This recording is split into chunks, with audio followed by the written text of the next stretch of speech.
Hello and welcome back. I'm Sean and this is the Mountains Garage YouTube channel.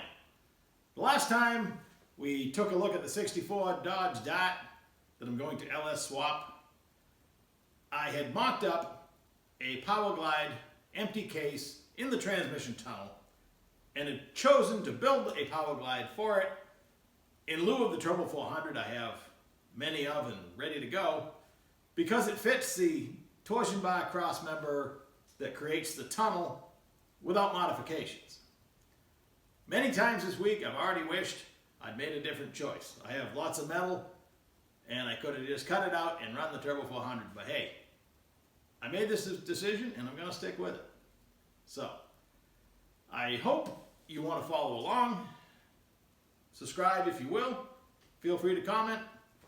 Hate the fact that I'm going to put an LS in it. Whatever, it's all good. So, here we go with some footage.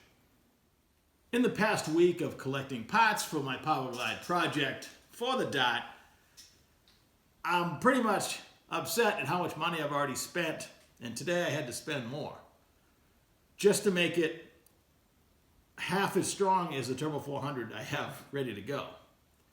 Now this car with a single turbo, it's a GT45 on a basically stock LS. I'm hoping for 500 or 600 reliable horsepower, and that's it.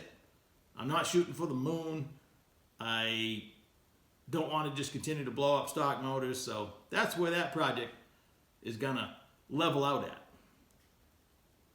Even to get a Powerglide to live at that level, as we'll watch this video, I stripped the two complete ones that I had, and they're both 1.82 ratio gear sets. And they were never strong enough to use, basically. I mean, there's rumors that people have had them live at 500 horsepower. Probably not. I was hoping to find a 1.76 ratio, and I would have ran it in the car without buying a gear set. A 1.76, depending on who you ask or what you read, might live at 700 no problem. Especially at a lightweight car like the Dart should be below 3,000 pounds. That would be a doable project. Then I was only looking at buying things you have to buy for a Powerglide. You have to buy an input shaft. The stock one is no good. I mean, a stock V8 or probably even a 6-cylinder would break one if you could hook the tires. You need a hub that this splines into in the high gear clutch drum. That's a piece of cast iron, total junk. You can't use it. So right off the bat on a Powerglide, you have to buy an input shaft and a hub. They didn't come with a lot of clutches in the high clutch drum or the reverse. I guess we should talk about the operation of the Powerglide briefly. It's an incredibly simple transmission. You have a gear set, you have a set of reverse clutches, you have a set of high gear clutches, and you have a band that surrounds the high gear drum for low gear. When it's holding the drum still, it's making ratio in the gear set, and that's low gear. When the band releases and the high gear clutches come on, that's high gear. And to back up, well, you can follow the flow chart. Very similar process. You have a set of reverse clutches for that. And that holds the outer ring gear.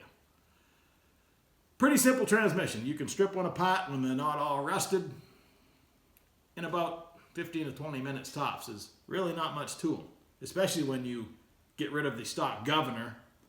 You could actually leave the tail housing on.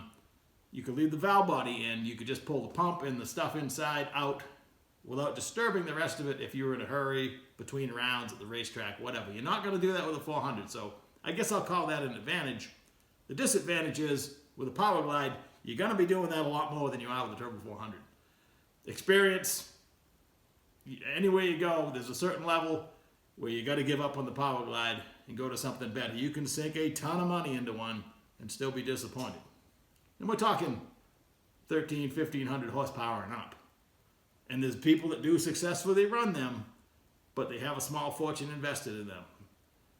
They also have a lot of money in the Turbo 400, but if you look at all the incredibly fast Pro Mods and NPK cars and stuff like that right now, I bet 99.5% of them have a Turbo 400. The other ones probably have a torque converter and a manual transmission like a Liberty. And those are few and far between, but they are an alternative. But back to reality, I'm just talking about my junk that I'm trying to put together for my piece of junk. I'm trying to low buck this project, but I can't build something that's just going to blow up. I mean, blowing up and locking up a gear set, dragging the tires and crashing is not a good investment. So I would have trusted the 176 enough at my power level to run it. The 182 is nothing but a paperweight. Enough of my rambling. Let me at least show you some of the stuff I did. We're probably not even going to get to the pile of parts that I bought. A few years ago, I bought this 67 Chevelle Powerglide. The guy had just taken it out of his wagon. It came with all the linkage to go to the carburetor, the shield, the converter, everything. It's about as complete as you can get. Typically, the linkage for the TV pressure is all gone. I would never run any of that stuff, but it's kind of cool to have it, and I'll keep it around. So this was my first choice. I was going to build myself a Powerglide. I like that it has the upper hole. It's half full of goop, but it's there. You know, so you could bolt this right to an LS. Chevrolet was thinking ahead back in the 60s. Maybe they knew they were going to build an LS 30 years later. But I also have this crustier looking one. It still has the extra hole up top. Probably worth seeing what's inside. And I'm going to cut the bell housing off, so I really hate to cut either of these two. And I have this somewhat empty case. This would be a good candidate to go ahead and cut the bell housing off. It's already missing the top bolt. But all I can do is dig in. I guess I'm going to take this one and this one apart first, see what they have for gear sets, and go from there.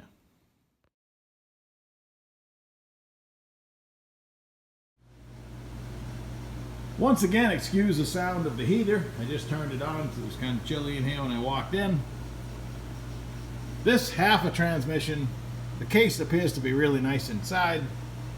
I think it's a good candidate to cut the bell housing off, so we're going to finish stripping this one. This one I tipped into a bucket and water came out. I went and got the good one, which is beautiful. So I think I'm going to strip this one and put that one away for a rainy day. I don't need to be messing with all that rust and everything when I have a perfectly good one right here. Let's talk about some Powerglide transmission identification. In early 62, they would have had a number right here. Later in 62 and until the end of production in 73, if you still have the original pan, it'll be on the side of the pan. So in this case, C is for Cleveland, Ohio, where it was made. 8 is 1968. S would be November. 13 would be the day of November, so November 13th. And N is the night shift. I've already stripped what I consider my good Powerglide. I have a beautiful pump. The high gear drum is nice. The case is super nice.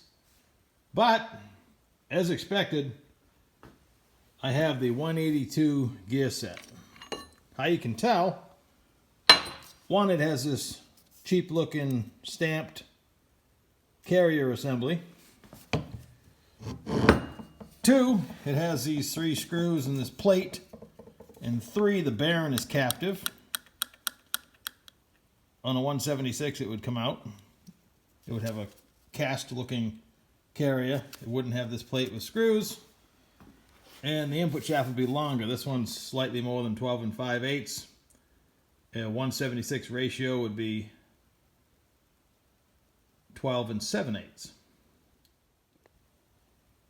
Urban legend says sometimes there's a 2-letter suffix before this part number, a TB or a YH, which would tell you if you have a 176 or a 182 ratio gear set.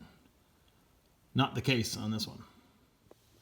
Well, the water wasn't too bad. It didn't even really reach the valve body of the filter.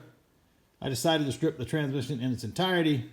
You can't just pull the pump and the guts out anyway, because on the governor You have to remove the valve that goes through the center of it. You have to back off the set screw to get that off, and you have to drive the Speedo drive gear off with a brass punch. So, getting the tail housing off, I had to heat each one, heat the housing individually, smack it. One of the bottom bolts was rusted, so it was no size. Typical rusty old junk, but so far we haven't wrecked a thread, and she's coming apart. So at this point, I've now taken all the Powerglides that I have apart. Sadly, this one is also a 182 gear set.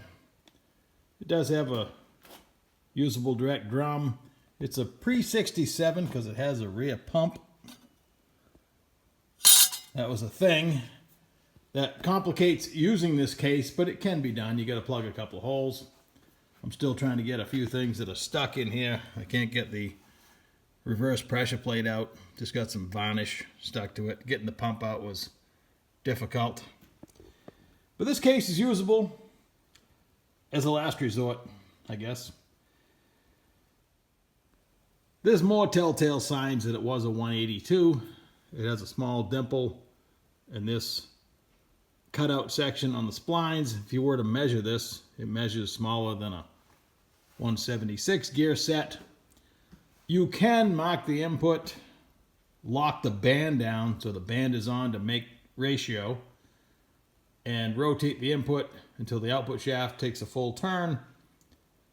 It's hard to differentiate between a 176 and a 182. The input shaft would end up at 9 o'clock or 10 o'clock because it's going to go around about a turn and 3/4-ish. So that's not a super accurate method.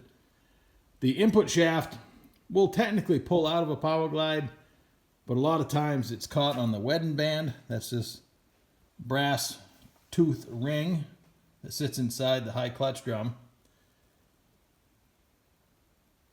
I mean, technically you can get it in and out, but I don't because that usually gives you trouble. It's hard to believe just 1 week from getting the torque converter flush machine operational, it's now a horizontal storage device for all my Powerglide parts.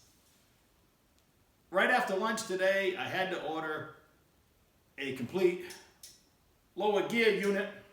You have options for ratios. I went a little off the ranch.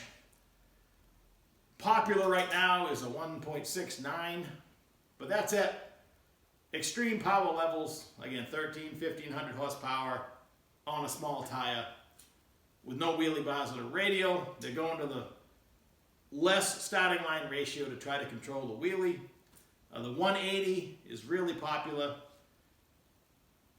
I went with a 1.96 for a couple reasons. If I was building the Turbo 400, I would have run the 2.48 and not thought twice about it. A lot of the aftermarket ratios on the Turbo 400, 210 is really popular. So I was thinking somewhere around 2-to-1 at my power level and what I want to do. And the 1.96 BTE was on sale. I saved $100 today. So that's on its way, and a few other trinkets. That significantly increases the horsepower rating of the Powerglide. People always want to know what's it going to be rated for. The weak link now is going to be my stock case, and that's really not a concern at this transmission's horsepower rating, which is probably going to be 1,000, dictated by the input shaft. Now, my gear set is strong enough, and all the other pieces I choose. In a Powerglide, it's the gear set, the input shaft, and how many clutches you put in the high clutch drum, for the most part, determine how much it's going to hold. And of course, a really strong case is a bonus, but the stock one will be just fine for what I'm doing. So next up, piece by piece, we'll assemble a transmission. The first thing I need to do is cut the bell housing off one of these cases and fit up the Ultra bell that I already have. I would have chose the BTE given a choice, but in this case, I bought a brand new, to me, never been used, Ultra bell about a year ago, thinking that someday I was going to build myself a Powerglide. Sadly, in the last couple of years, I've had a few pass through my hands that were really nice, and at this point, might have saved me money, but hey, you can't go back. Like I was saying the other day, once you make a decision, you got to stand by it. Decisions, right or wrong, have got to be made. Like, share, subscribe. I said that at the beginning. I'm saying it again. I will be talking to you in a few days. Have a nice evening.